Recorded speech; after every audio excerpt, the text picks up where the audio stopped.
The Boscombe Valley Mystery. We were seated at breakfast one morning, my wife and I, when the maid brought in a telegram. It was from Sherlock Holmes and ran in this way. Have you a couple of days to spare? Have just been wired from the west of England in connection with Boscombe Valley tragedy. Shall be glad if you will come with me. Air and scenery perfect. Leave Paddington by the 11:15. What do you say, my dear? Said my wife, looking across at me. Will you go? I really don't know what to say. I have a fairly long list at present. Oh, Anstruther will do your work for you. You've been looking a little pale lately. I think that the change would do you good. And you are always so interested in Mr. Sherlock Holmes's cases. I should be ungrateful if I were not, seeing what I gained through one of them, I answered. But if I am to go, I must pack at once, for I have only half an hour. My experience of camp life in Afghanistan had at least had the effect of making me a prompt and ready traveller. My wants were few and simple, so that in less than the time stated, I was in a cab with my valise, rattling away to Paddington Station. Sherlock Holmes was pacing up and down the platform, his tall, gaunt figure made even gaunter and taller by his long grey travelling cloak and close-fitting cloth cap. "It is really very good of you to come, Watson," said he. "It makes a considerable difference to me, having someone with me on whom I can thoroughly rely. Local aid is always either worthless or else biased. If you will keep the two corner seats, I shall get the tickets." We had the carriage to ourselves, save for an immense litter of papers which Holmes had brought with him. Among these he rummaged and read, with intervals of note-taking and of meditation, until we were past Reading.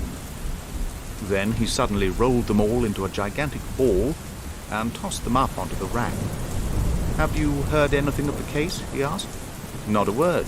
I've not seen a paper for some days. The London press has not had very full accounts. I have just been looking through all the recent papers in order to master the particulars. It seems, from what I gather, to be one of those simple cases which are so extremely difficult. That sounds a little paradoxical, but it is profoundly true. Singularity is almost invariably a clue. The more featureless and commonplace a crime is, the more difficult is it to bring it home. In this case, however, they have established a very serious case against the son of the murdered man. Is it a murder, then? Well, it is conjectured to be so. I shall take nothing for granted until I have the opportunity of looking personally into it. I will explain the state of things to you, as far as I have been able to understand it, in a very few words. Boscombe Valley is a country district not very far from Ross, in Herefordshire. The largest landed proprietor in that part is a Mr. John Turner, who made his money in Australia and returned some years ago to the old country. One of the farms which he held, that of Hatherley, was left to Mr. Charles McCarthy, who was also an ex-Australian. The men had known each other in the colonies, so that it was not unnatural that when they came to settle down, they should do so as near each other as possible. Turner was apparently the richer man, so McCarthy became his tenant, but still remained, it seems, upon terms of perfect equality, as they were frequently together. McCarthy had one son, a lad of 18, and Turner had an only daughter of the same age, but neither of them had wives living. They appear to have avoided the society of the neighbouring English families, and to have led retired lives, though both of the McCarthys were fond of sport, and were frequently seen at the race meetings of the neighbourhood. McCarthy kept two servants, a man and a girl. Turner had a considerable household, some half-dozen at the least. That is as much as I've been able to gather about the families. Now for the facts.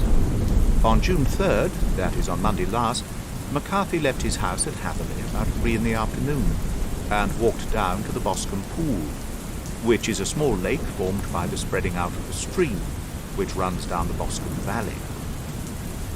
He had been out with his serving man in the morning at Ross, and he had told the man that he must hurry, as he had an appointment of importance to keep at 3. From that appointment he never came back alive. From Hatherley farmhouse to the Boscombe Pool is a quarter of a mile, and 2 people saw him as he passed over this ground. One was an old woman whose name is not mentioned, and the other was William Crowder, a gamekeeper in the employ of Mr. Turner. Both these witnesses deposed that Mr. McCarthy was walking alone. The gamekeeper adds that within a few minutes of his seeing Mr. McCarthy pass, he had seen his son, Mr. James McCarthy, going the same way with a gun under his arm. To the best of his belief, the father was actually in sight at the time, and the son was following him. He thought no more of the matter until he heard in the evening of the tragedy that had occurred. The two McCarthys were seen after the time when William Crowder, the gamekeeper, lost sight of them. The Boscombe pool is thickly wooded round, with just a fringe of grass and of reeds round the edge. A girl of 14, Patience Moran, who is the daughter of the lodgekeeper of the Boscombe Valley estate, was in one of the woods picking flowers. She states that while she was there, she saw at the border of the wood and close by the lake Mr. McCarthy and his son, and that they appeared to be having a violent quarrel. She heard Mr. McCarthy the elder using very strong language to his son, and she saw the latter raise up his hand as if to strike his father. She was so frightened by their violence that she ran away and told her mother, when she reached home, that she had left the two McCarthys quarrelling near Boscombe Pool, and that she was afraid that they were going to fight. She had hardly said the words when young Mr. McCarthy came running up to the lodge to say that he had found his father dead in the wood, and to ask for the help of the lodgekeeper. He was much excited without either his gun or his hat, and his right hand and sleeve were observed to be stained with fresh blood. On following him, they found the dead body of his father stretched out upon the grass beside the pool. The head had been beaten in by repeated blows of some heavy and blunt weapon. The injuries were such as might very well have been inflicted by the butt end of his son's gun, which was found lying on the grass within a few paces of the body. Under these circumstances, the young man was instantly arrested, and a verdict of wilful murder having been returned at the inquest on Tuesday, he was on Wednesday brought before the magistrates at Ross, who have referred the case to the next assizes. Those are the main facts of the case, as they came out before the coroner and at the police court. I could hardly imagine a more damning case, I remarked. If ever circumstantial evidence pointed to a criminal, it does so here. Circumstantial evidence is a very tricky thing, answered Holmes thoughtfully. It may seem to point very straight to one thing, but if you shift your own point of view a little, you may find it pointing in an equally uncompromising manner to something entirely different. It must be confessed, however, that the case looks exceedingly grave against the young man, and it is very possible that he is indeed the culprit. There are several people in the neighborhood, however, and among them Miss Turner, the daughter of the neighboring landowner, who believe in his innocence, and who have retained Lestrade, whom you may remember in connection with the study in scarlet, to work out the case in his interest. Lestrade, being rather puzzled, has referred the case to me, and hence it is two middle-aged gentlemen are flying westward at 50 miles an hour, instead of quietly digesting their breakfasts at home.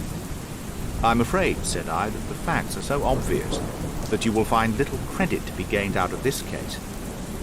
There is nothing more deceptive than an obvious fact, he answered, laughing.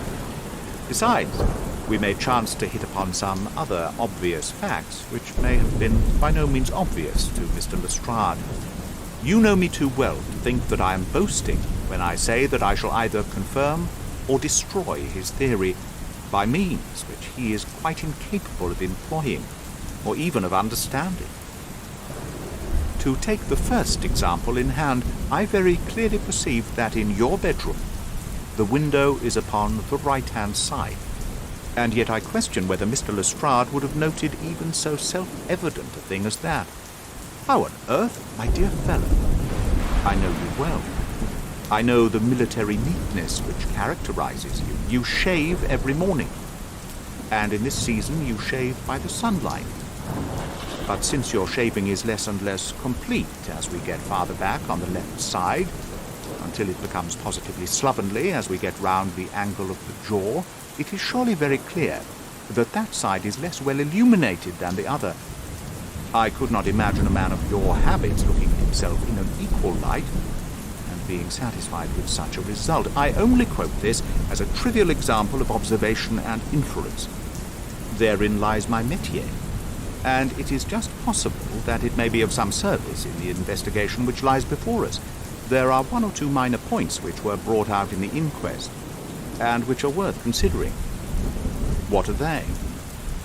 It appears that his arrest did not take place at once, but after the return to Hatherley Farm.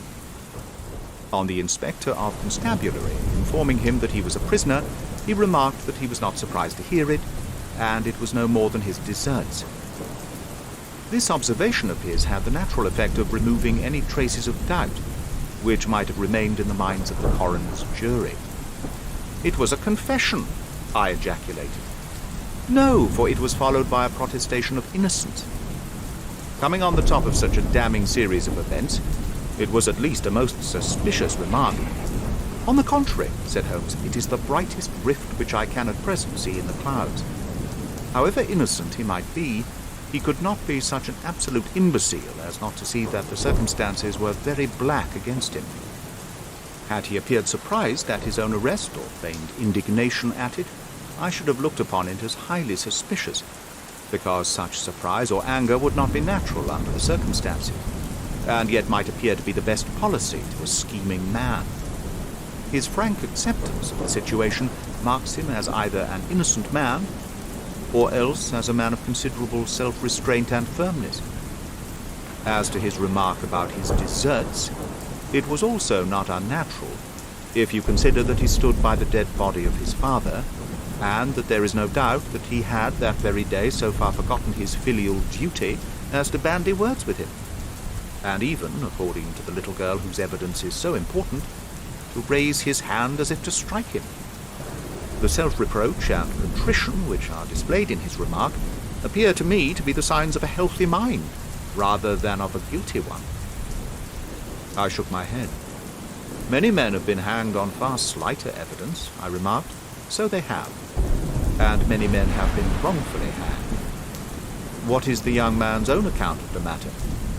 It is, I am afraid, not very encouraging to his supporters, though there are one or two points in it which are suggestive.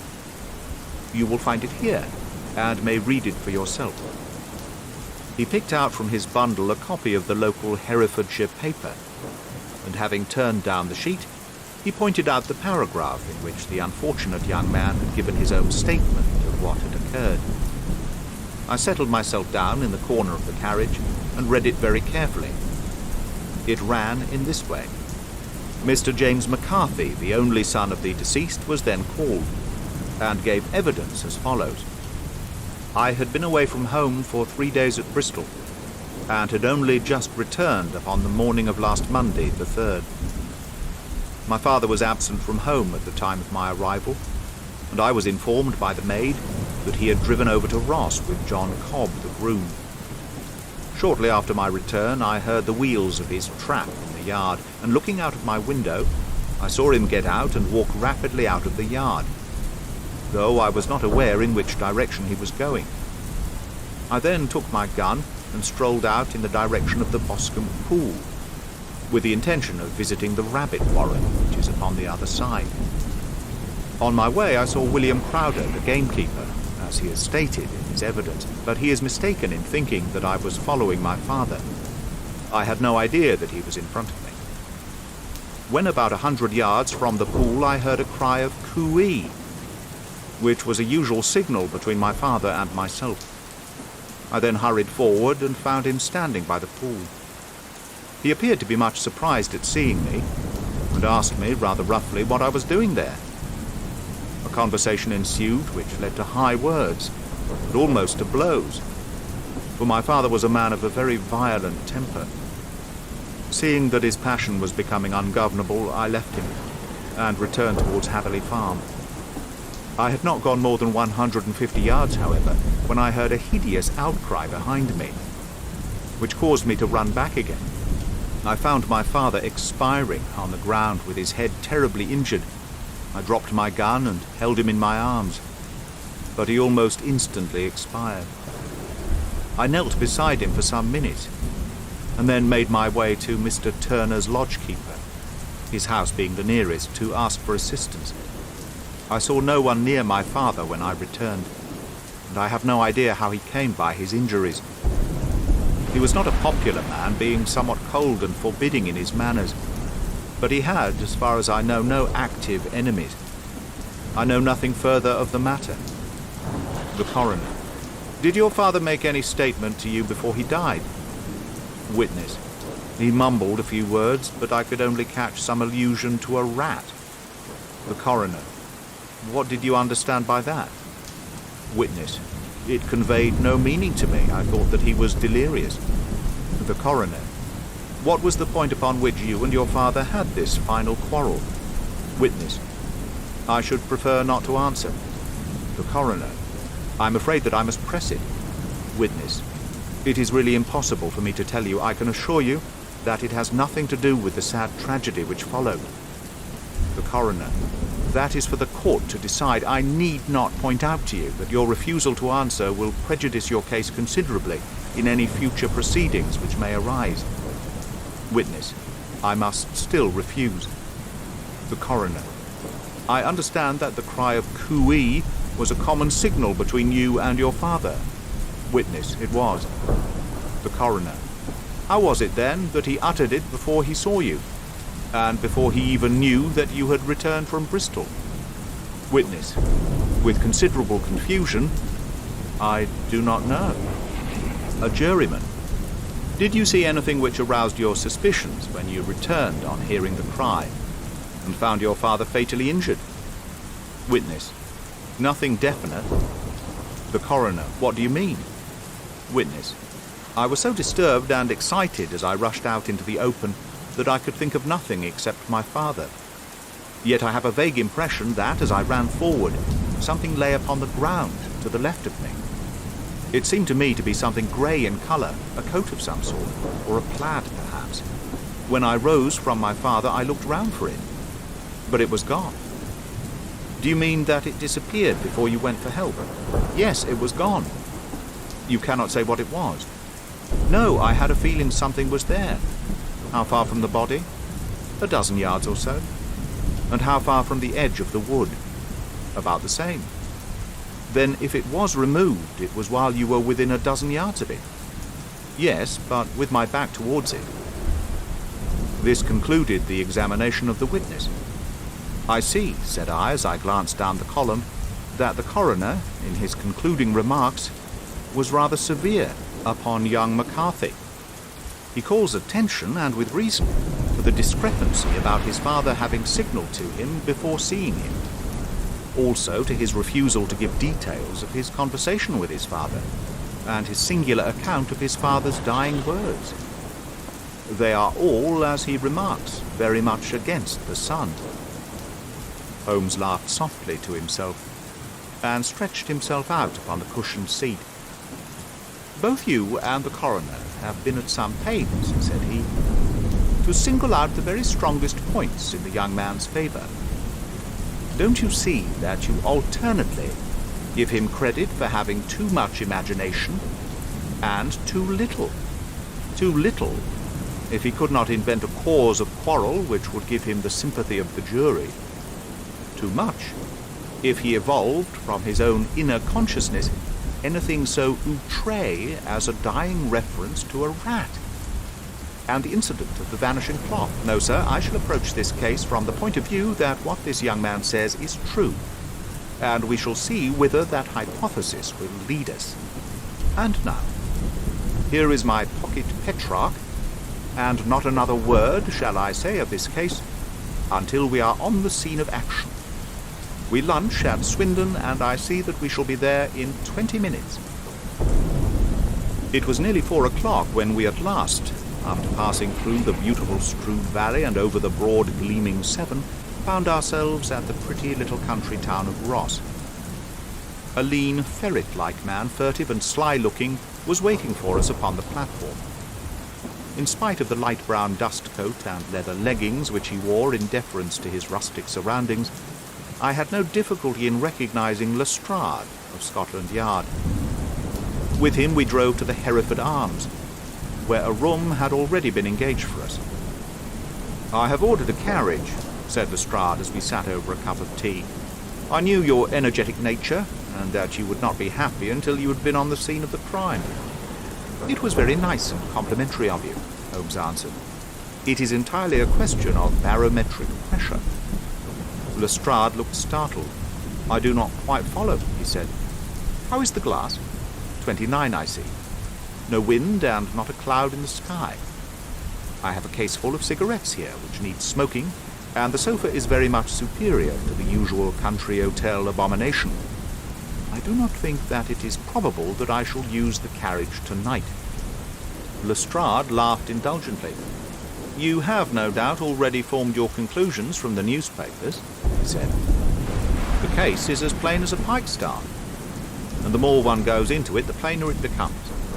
Still, of course, one can't refuse a lady, and such a very positive one, too. She had heard of you and would have your opinion, though I repeatedly told her that there was nothing which you could do which I had not already done. Why, bless my soul, here is her carriage at the door." He had hardly spoken before there rushed into the room one of the most lovely young women that I have ever seen in my life. Her violet eyes shining, her lips parted, a pink flush upon her cheeks, all thought of her natural reserve lost in her overpowering excitement and concern. "Oh, Mr. Sherlock Holmes," she cried, glancing from one to the other of us, and finally, with a woman's quick intuition, fastening upon my companion. "I am so glad that you have come. I have driven down to tell you so. I know that James didn't do it, I know it, and I want you to start upon your work knowing it too. Never let yourself doubt upon that point. We have known each other since we were little children. I know his faults as no one else does, but he is too tender-hearted to hurt a fly. Such a charge is absurd to anyone who really knows him." "I hope we may clear him this turn," said Sherlock Holmes. "You may rely upon my doing all that I can. But you have read the evidence. You have formed some conclusion. Do you not see some loophole, some flaw? Do you not yourself think that he is innocent?" "I think that is very probable." "There now," she cried, throwing back her head and looking defiantly at Lestrade. "You hear? He gives me hope." Lestrade shrugged his shoulders. "I'm afraid that my colleague has been a little quick in forming his conclusions," he said. "But he is right. Oh, I know that he is right. James never did it. And about his quarrel with his father, I am sure that the reason why he would not speak about it to the coroner was because I was concerned in it." "In what way?" asked Holmes. "It is no time for me to hide anything. James and his father had many disagreements about me. Mr. McCarthy was very anxious that there should be a marriage between us. James and I have always loved each other as brother and sister. But of course he is young, and has seen very little of life yet, and well, he naturally did not wish to do anything like that yet. So there were quarrels, and this, I am sure, was one of them." "And your father?" asked Holmes. "Was he in favour of such a union?" "No, he was averse to it also. No one but Mr. McCarthy was in favour of it." A quick blush passed over her fresh young face, as Holmes shot one of his keen, questioning glances at her. "Thank you for this information," said he. "May I see your father if I call tomorrow?" "I'm afraid the doctor won't allow it." "The doctor?" "Yes, have you not heard? Poor father has never been strong for years back, but this has broken him down completely. He has taken to his bed, and Dr. Willow says that he is a wreck, and that his nervous system is shattered. Mr. McCarthy was the only man alive who had known Dad in the old days in Victoria." "Ha! In Victoria? That is important." "Yes, at the mines. Quite so, at the gold mines, where, as I understand, Mr. Turner made his money." "Yes, certainly." "Thank you, Miss Turner. You have been of material assistance to me. You will tell me if you have any news tomorrow. No doubt you will go to the prison to see James. Oh, if you do, Mr. Holmes, do tell him that I know him to be innocent." "I will, Miss Turner. I must go home now, for Dad is very ill. He misses me so if I leave. Goodbye, and God help you in your undertaking." She hurried from the room as impulsively as she had entered, and we heard the wheels of her carriage rattle off down the street. "I am ashamed of you, Holmes," said Lestrade with dignity, after a few minutes' silence. Why should you raise up hopes which you are bound to disappoint? I'm not over-tender of heart, but I call it cruel. I think that I see my way to clearing James McCarthy, said Holmes. Have you an order to see him in prison? Yes, but only for you and me. Then I shall reconsider my resolution about going out. We have still time to take a train to Hereford and see him tonight? Ample. Then let us do so. Watson, I fear that you will find it very slow, but I shall only be away a couple of hours. I walked down to the station with them and then wandered through the streets of the little town, finally returning to the hotel, where I lay upon the sofa and tried to interest myself in a yellow-backed novel. The puny plot of the story was so thin, however, when compared to the deep mystery through which we were groping, that I found my attention wander so constantly from the fiction to the fact that I at last flung it across the room and gave myself up entirely to a consideration of the events of the day. Supposing that this unhappy young man's story was absolutely true, then what hellish thing, what absolutely unforeseen and extraordinary calamity could have occurred between the time when he parted from his father and the moment when, drawn back by his screams, he rushed into the glade? It was something terrible and deadly. What could it be? Might not the nature of the injuries reveal something to my medical instinct? I rang the bell and called for the weekly county paper, which contained a verbatim account of the inquest. In the surgeon's deposition, it was stated that the posterior third of the left parietal bone and the left half of the occipital bone had been shattered by a heavy blow from a blunt weapon.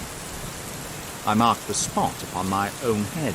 Clearly such a blow must have been struck from behind. That was to some extent in favour of the accused, as when seen quarrelling he was face to face with his father. Still, it did not go for very much, for the older man might have turned his back before the blow fell. Still, it might be worthwhile to call Holmes' attention to it. Then there was the peculiar dying reference to a rat. What could that mean? It could not be delirium. A man dying from a sudden blow does not commonly become delirious. No, it was more likely to be an attempt to explain how he met his fate. What could it indicate? I cudgelled my brains to find some possible explanation. And then the incident of the grey cloth seen by young McCarthy. If that were true, the murderer must have dropped some part of his dress, presumably his overcoat, in his flight, and must have had the hardihood to return and carry it away at the instant when the sun was kneeling, with his back turned, not a dozen paces off. What a tissue of mysteries and improbabilities the whole thing was.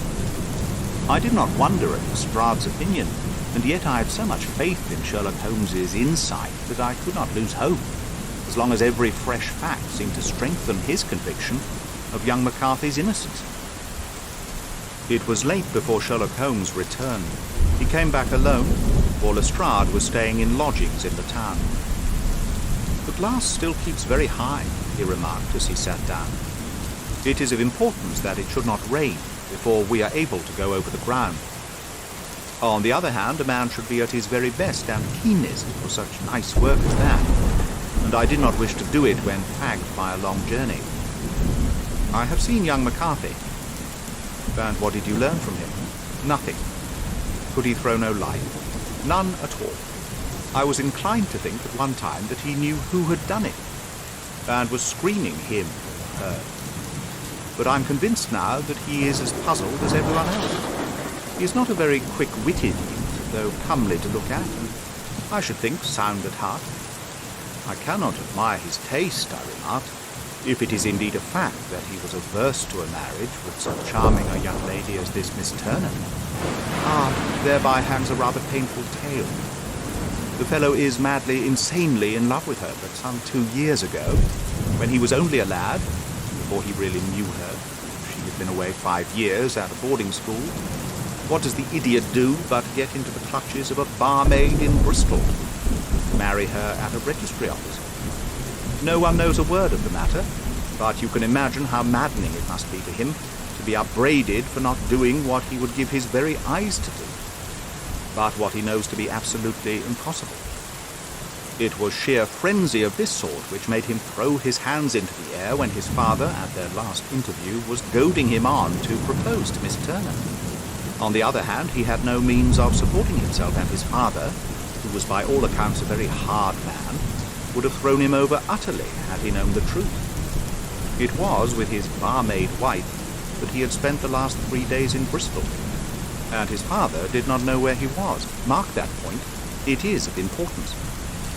Good has come out of evil, however, for the barmaid, finding from the papers that he is in serious trouble, likely to be hanged, has thrown him over utterly, and has written to him to say that she has a husband already in the Bermuda dockyard, so that there is really no tie between them. I think that bit of news has consoled young McCarthy for all that he has suffered. But if he is innocent, who has done it? Ah, who? I would call your attention very particularly to 2 points. One is that the murdered man had an appointment with someone at the pool, and that the someone could not have been his son, for his son was away and he did not know when he would return. The second is that the murdered man was heard to cry, "Hoo-wee," before he knew that his son had returned. Those are the crucial points upon which the case depends. And now let us talk about George Meredith, if you please. And we shall leave minor points until tomorrow. There was no rain, as Holmes had foretold, and the morning broke bright and cloudless. At 9 o'clock Lestrade called for us with the carriage, and we set off for Hatherley Farm and the Boscombe Pool. "There is serious news this morning," Lestrade observed.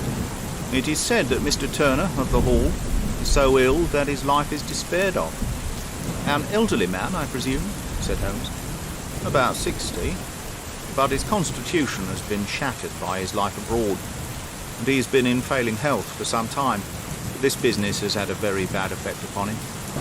He was an old friend of McCarthy's, and I may add, a great benefactor to him, for I have learned that he gave him Hatherley Farm rent-free."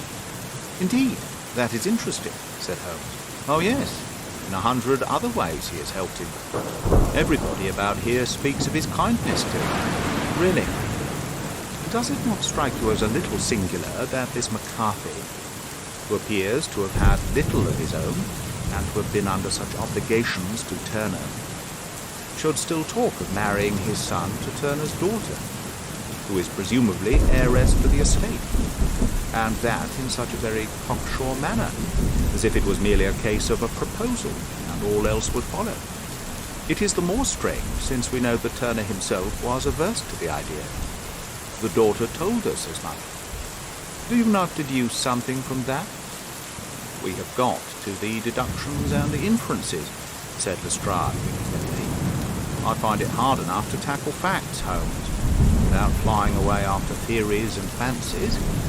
"You are right," said Holmes demurely. "You do find it very hard to tackle the facts. Anyhow, I have grasped one fact which you seem to find it difficult to get hold of," replied Lestrade with some warmth, "and that is that McCarthy Sr. met his death from McCarthy Jr., and that all theories to the contrary are the merest moonshine." "Well, moonshine is a brighter thing than fog," said Holmes, laughing.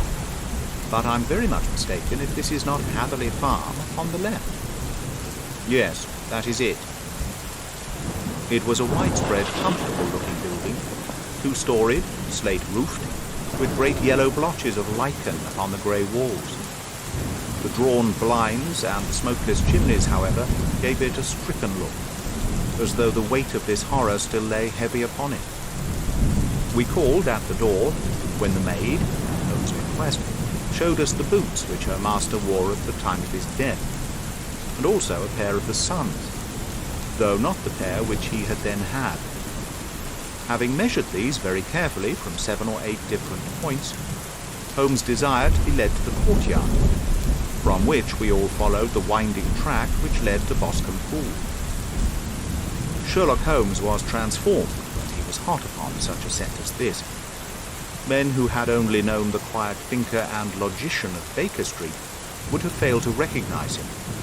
His face flushed and darkened. His brows were drawn into 2 hard black lines. while his eyes shone out from beneath them with a steely glitter. His face was bent downwards, his shoulders bowed, his lips compressed, and the veins stood out like whipcord in his long sinewy neck. His nostrils seemed to dilate with a purely animal lust for the chase, and his mind was so absolutely concentrated upon the matter before him that a question or remark fell unheeded upon his ears, or at the most only provoked a quick, impatient snarl in reply. Swiftly and silently he made his way along the track which ran through the meadows, and so by way of the woods to the Boscombe Pool.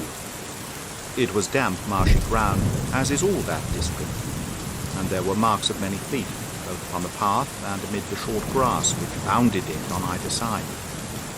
Sometimes Holmes would hurry on, sometimes stop dead, and once he made quite a little detour into the meadow.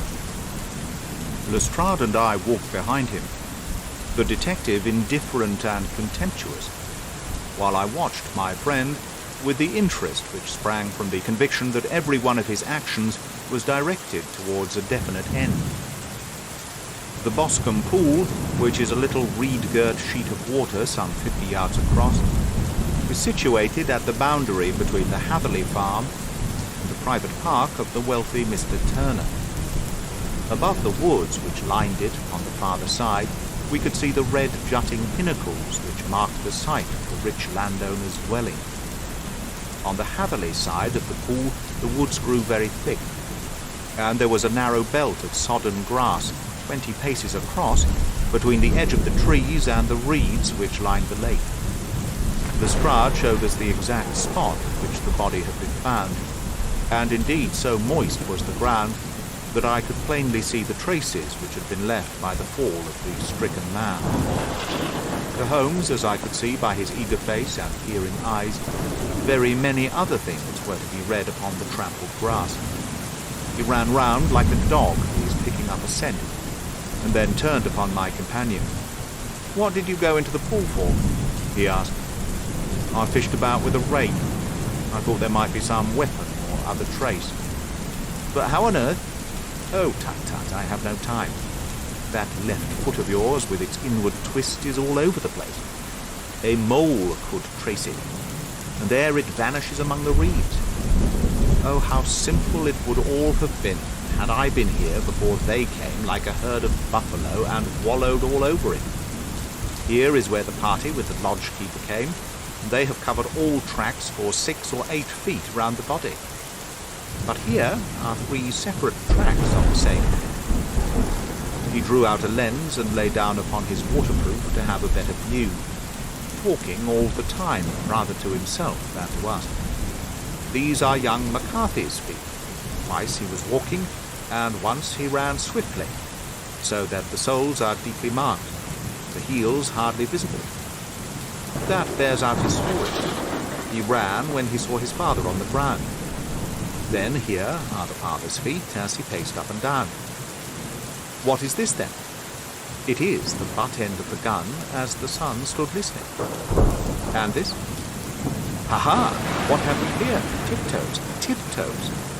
Square, too, quite unusual boots. They come, they go, they come again. Of course, that was for the cloak. Now, where did they come from?" He ran up and down, sometimes losing, sometimes finding the track, until we were well within the edge of the wood, and under the shadow of a great beech, the largest tree in the neighborhood. Holmes traced his way to the farther side of this, and lay down once more upon his face, with a little cry of satisfaction. For a long time he remained there, turning over the leaves and dry sticks, gathering up what seemed to me to be dust into an envelope, and examining with his lens not only the ground, but even the bark of the tree as far as he could reach. A jagged stone was lying among the moss, and this also he carefully examined and retained. Then he followed a pathway through the wood until he came to the high road, where all traces were lost. "It has been a case of considerable interest," he remarked, returning to his natural manner. "I fancy that this grey house on the right must be the lodge. I think that I will go in and have a word with Moran, and perhaps write a little note. Having done that, we may drive back to our luncheon. You may walk to the cab, and I shall be with you presently." It was about 10 minutes before we regained our cab and drove back into Ross, Holmes still carrying with him the stone which he had picked up in the wood. "This may interest you, Lestrade," he remarked, holding it out. "The murder was done with it." "I see no marks." "There are none." "How do you know, then?" "The grass was growing under it. It had only lain there a few days. There was no sign of a place whence it had been taken. It corresponds with the injuries. There is no sign of any other weapon.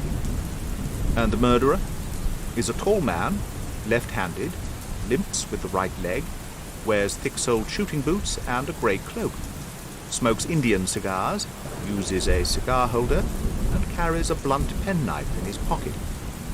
There are several other indications, but these may be enough to aid us in our search." Lestrade laughed. "I'm afraid that I'm still a skeptic," he said.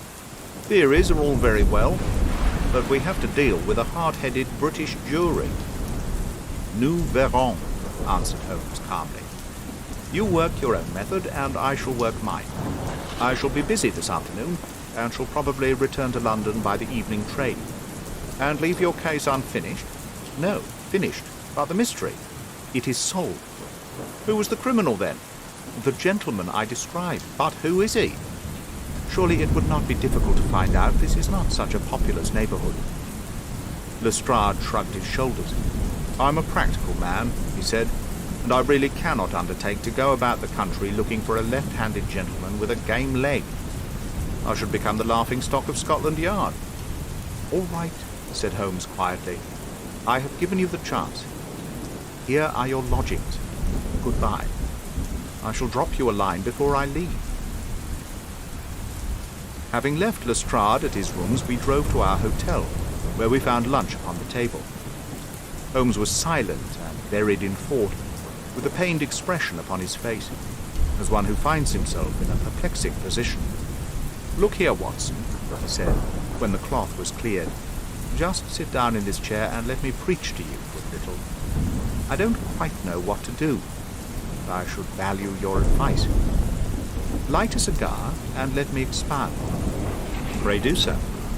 "Well now, in considering this case, there are 2 points about young McCarthy's narrative which struck us both instantly, although they impressed me in his favor and you against him. One was the fact that his father should, according to his account, cry cooey before seeing him. The other was his singular dying reference to a rat. He mumbled several words, you understand, but that was all that caught the son's ear. Now, from this double point, our research must commence, and we will begin it by presuming that what the lad says is absolutely true." "What of this cooey, then?" "Well, obviously it could not have been meant for the son. The son, as far as he knew, was in Bristol. It was mere chance that he was within earshot. The cooey was meant to attract the attention of whoever it was he had the appointment with. But cooey is a distinctly Australian cry, and one which is used between Australians. There is a strong presumption that the person whom McCarthy expected him to meet at Boscombe Pool was someone who had been in Australia." "What of the rat, then?" Sherlock Holmes took a folded paper from his pocket and flattened it out on the table. "This is a map of the colony of Victoria," he said. "I wired to Bristol for it last night." He put his hand over part of the map. "What do you read?" he asked. "Our rat," I read. "And now?" He raised his hand. "Ballarat." "Quite so.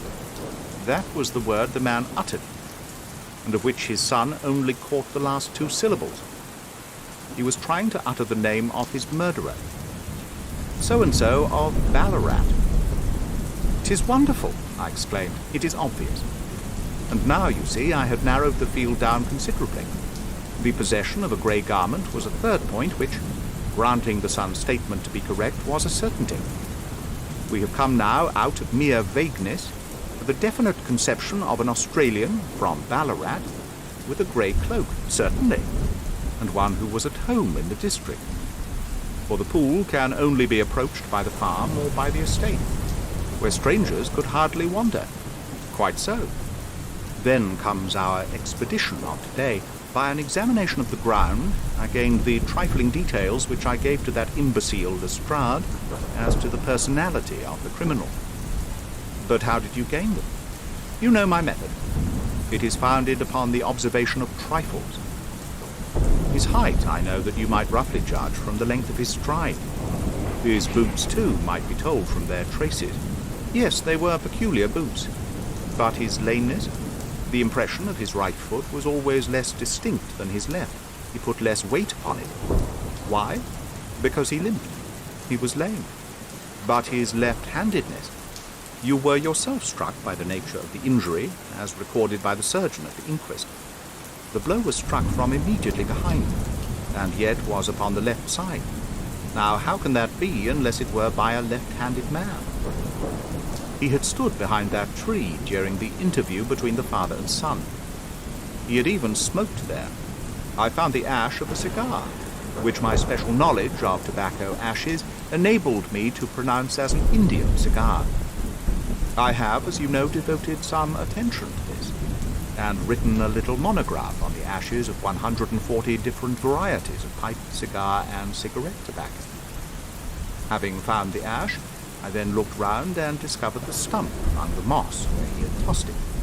It was an Indian cigar, of the variety which are rolled in Rotterdam, and the cigar holder. I could see that the end had not been in his mouth, therefore he used a holder. The tip had been cut off, not bitten off, but the cut was not a clean one, so I deduced a blunt penknife. Holmes, I said, you have drawn a net round this man from which he cannot escape, and you have saved an innocent human life as truly as if you had cut the cord which was hanging him. I see the direction in which all this points. The culprit is Mr. John Turner, cried the hotel waiter, opening the door of our sitting room and ushering in a visitor. The man who entered was a strange and impressive figure. His slow, limping step and bowed shoulders gave the appearance of decrepitude, and yet his hard, deep-lined, craggy features and his enormous limbs showed that he was possessed of unusual strength of body and of character. His tangled beard, grizzled hair, and outstanding, drooping eyebrows combined to give an air of dignity and power to his appearance. But his face was of an ashen white, while his lips and the corners of his nostrils were tinged with a shade of blue. It was clear to me at a glance that he was in the grip of some deadly and chronic disease. "Pray, sit down on the sofa," said Holmes gently. "You had my note?" "Yes, the lodge-keeper brought it up. You said that you wished to see me here to avoid scandal. I thought people would talk if I went to the hall." "And why did you wish to see me?" He looked across at my companion with despair in his weary eyes, as though his question were already answered. "Yes," said Holmes, answering the look rather than the words. "It is so. I know all about McCarthy." The old man sank his face in his hands. "God help me," he cried, "but I would not have let the young man come to harm. I give you my word that I would have spoken out if it went against him at the assizes." "I am glad to hear you say so," said Holmes gravely. "I would have spoken now, had it not been for my dear girl. It would break her heart. It will break her heart when she hears that I'm arrested." "It may not come to that," said Holmes. "What? I am no official agent. I understand that it was your daughter who required my presence here, and I am acting in her interests. Young McCarthy must be got off, however." "I am a dying man," said old Turner. "I've had diabetes for years. My doctor says it is a question whether I shall live a month. Yet I would rather die under my own roof than in a jail." Holmes rose and sat down at the table with his pen in his hand and a bundle of paper before him. "Just tell us the truth," he said. "I shall jot down the facts. You will sign it, and Watson here can witness it. Then I could produce your confession at the last extremity to save young McCarthy. I promise you that I shall not use it unless it is absolutely needed." "It's as well," said the old man. It's a question whether I shall live to the assizes, so it matters little to me. But I should wish to spare Alice the shock. And now I will make the thing clear to you.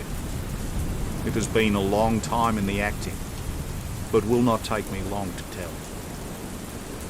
You didn't know this dead man, McCarthy. He was a devil incarnate, I tell you that. God keep you out of the clutches of such a man as he. His grip has been upon me these 20 years. He has blasted my life. I'll tell you how I first came to be in his power. It was in the early 60s at the diggings. I was a young chap then, hot-blooded and reckless, ready to turn my hand to anything. I got among bad companions, took to drink, had no luck with my claim, took to the bush, and in a word became what you would call over here a highway robber. There were 6 of us, and we had a wild, free life of it, sticking up a station from time to time or stopping the wagons on the road to the diggings. Black Jack of Ballarat was the name I went under, and our party is still remembered in the colony as the Ballarat Gang. One day, a gold convoy came down from Ballarat to Melbourne, and we lay in wait for it, attacked it. 6 troopers, 6 of us, so it was a close thing, but we emptied 4 of their saddles at the first volley. 3 of our boys were killed, however, before we got the swag. I put my pistol to the head of the wagon driver. It was this very man, McCarthy. I wished to the Lord that I had shot him then, but I spared him, though I saw his wicked little eyes fixed on my face, as though to remember every feature. We got away with the gold, became wealthy men, and made our way over to England without being suspected. There I parted from my old pals and determined to settle down to a quiet and respectable life. I bought this estate, which chanced to be in the market. I set myself to do a little good with my money, to make up for the way in which I had earned it. I married too, and though my wife died young, she left me my dear little Alice. Even when she was just a baby, a wee hand seemed to lead me down the right path, as nothing else had ever done. In a word, I turned over a new leaf and did my best to make up for the past. All was going well when McCarthy laid his grip on me. I'd gone up to town about an investment and I met him in Regent Street. Hardly a coat to his back or a boot to his foot. "Here we are, Jack," says he, touching me on the arm. "We'll be as good as a family to you. There's 2 of us, me and my son, and you can have the keeping of us. If you don't, it's a fine law-abiding country is England, and there's always a policeman within hail." Well, down they came to the West Country. There's no shaking them off. There they have lived rent-free on my best land ever since. There was no rest for me, no peace, no forgetfulness. Turn where I would, there was his cunning, grinning face at my elbow. It grew worse as Alice grew up, for he soon saw I was more afraid of her knowing my past than of the police. Whatever he wanted, he must have. And whatever it was, I gave him without question. Land, money, houses, until at last he asked for a thing which I could not give. He asked for Alice. His son, you see, had grown up, and so had my girl. And as I was known to be in weak health, it seemed a fine stroke to him that his lad should step into the whole property. But there I was firm. I would not have his cursed stock mixed with mine. Not that I had any dislike to the lad, but his blood was in him, and that was enough. I stood firm. McCarthy threatened. I braved him to do his worst. We were to meet at the pool midway between our houses to talk it over. When I went down there, I found him talking to his son. So I smoked a cigar, waited behind a tree till he should be alone. But as I listened to his talk, all that was black and bitter in me seemed to come uppermost. He was urging his son to marry my daughter with as little regard for what she might think as if she were a slut from off the streets. It drove me mad to think that I, and all that I held most dear, should be in the power of such a man as this. Could I not snap the bond? I was already a dying, a desperate man. Though clear of mind and fairly strong of limb, I knew that my own fate was sealed. My memory and my girl, both could be saved, if I could but silence that foul tongue. I did it, Mr. Holmes. I would do it again. Deeply as I have sinned, I have led a life of martyrdom to atone for it. But that my girl should be entangled in the same meshes that held me was more than I could suffer. I struck him down with no more compunction than if he had been some foul and venomous beast. His cry brought back his son, and I had gained the cover of the wood, though I was forced to go back to fetch the cloak which I had dropped in my flight. That is the true story, gentlemen, of all that occurred. Well, it is not for me to judge him, said Holmes, as the old man signed the statement which had been drawn out. I pray that we may never be exposed to such a temptation. I pray not, sir. And what do you intend to do? In view of your health, nothing. You are yourself aware that you will soon have to answer for your deed at a higher court than the assizes. I will keep your confession, and, if McCarthy is condemned, I shall be forced to use it. If not, it shall never be seen by mortal eye. And your secret, whether you be alive or dead, shall be safe with us. Farewell, then, said the old man solemnly. Your own deathbeds, when they come, will be the easier for the thought of the peace which you have given to mine. Tottering and shaking in all his giant frame, he stumbled slowly from the room. God help us, said Holmes after a long silence. Why does fate play such tricks with poor, helpless worms? I never hear of such a case as this that I do not think of Baxter's words and say, there, but for the grace of God, goes Sherlock Holmes. James McCarthy was acquitted at the assizes on the strength of a number of objections which had been drawn out by Holmes and submitted to the defending counsel. Old Turner lived for 7 months after our interview, but he is now dead, and there is every prospect that the son and daughter may come to live happily together in ignorance of the black cloud which rests upon their past.